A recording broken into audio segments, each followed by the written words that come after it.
I tend to be called an extrovert most of the time. While I totally understand why people might think that, I actually find myself resonating more with being an ambivert. In today's video, I'm learning all about ambiversion. What are the benefits and challenges, where does it come from, and what makes someone an ambivert? The concept of ambiversion dates back to the world of Carl Jung in the 1920s. Jung suggested that people do not fit neatly into the categories of introvert and extrovert, but instead exhibit traits of both depending on the situation. Modern research also supports this, indicating that more than half the population can be classified as ambiverts. Although everyone falls somewhere in the scale, I wanted to look more into the world of a true ambivert. Personality develops through a combination of genetic and environmental factors, with neurotransmitters like dopamine playing a significant role in how we respond to social interactions. Unlike introverts who recharge by themselves and extroverts who recharge from being around people, ambiverts tend to do a bit of both. Now you might say, oh, we all need a bit of alone time, and yes, that's true, but in this case it's different. Ambiverts often switch quite rapidly between extroversion and introversion depending on their mood and context. They're often referred to social introverts or antisocial extroverts.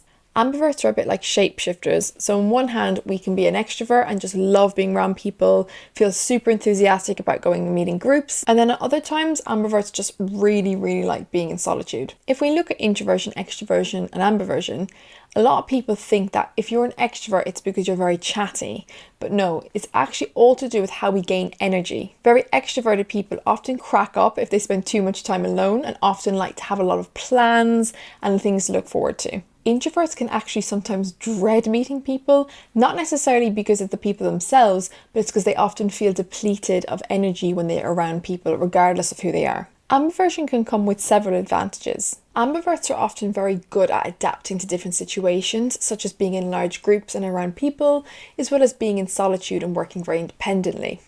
Ambiverts tend to be very good at making decisions because they weigh up the pros and cons quite effectively. This is because they look at both the internal factors and the external factors surrounding the decision. Because ambiverts spend a lot of time both by themselves and with people, this means that they can connect to both introverts and extroverts. Because they can operate in very versatile situations, this often makes them very effective communicators.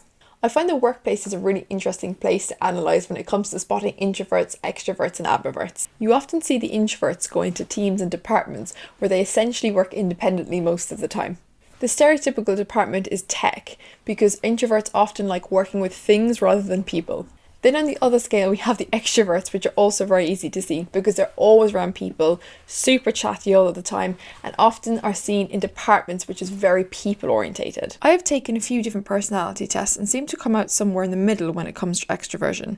I actually only realised I was an ambivert when it came to me being in very people-facing roles.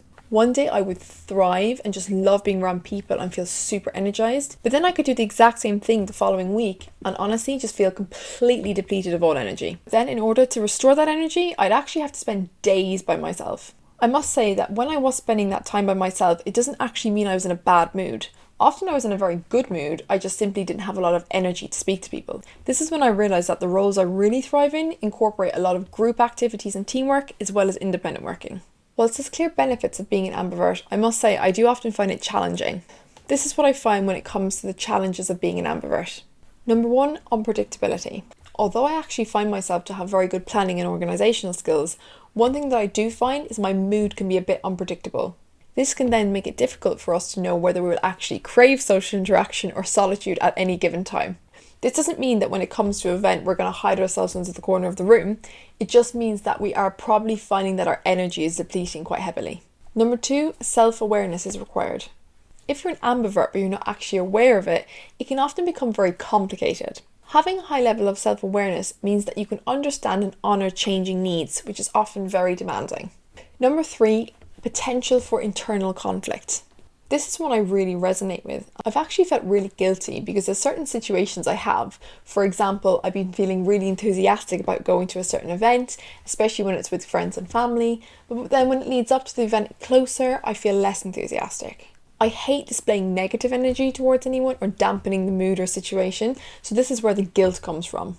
It doesn't help that people think I'm really extroverted all the time. I find that when you come across as a big extrovert but really aren't, it can affect how people perceive you and how they expect you to be in social situations.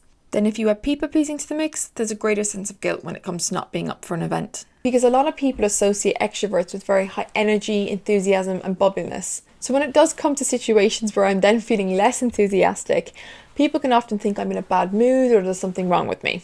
Ambiverts are actually known to make a lot of social plans, but when it comes to the event, we suddenly are not really interested. I feel even more guilty when it's me that's actually planned the event, only to get there and feel the need to be in solitude. So that internal conflict and confusion is definitely a thing. Understanding ambiversion helps us appreciate the dynamic natures of our personalities. Whether you're an introvert, extrovert or ambivert, each trait can bring unique strengths and challenges. If you enjoyed this video, feel free to like, comment below or subscribe. Other than that, I'll see you in the next one.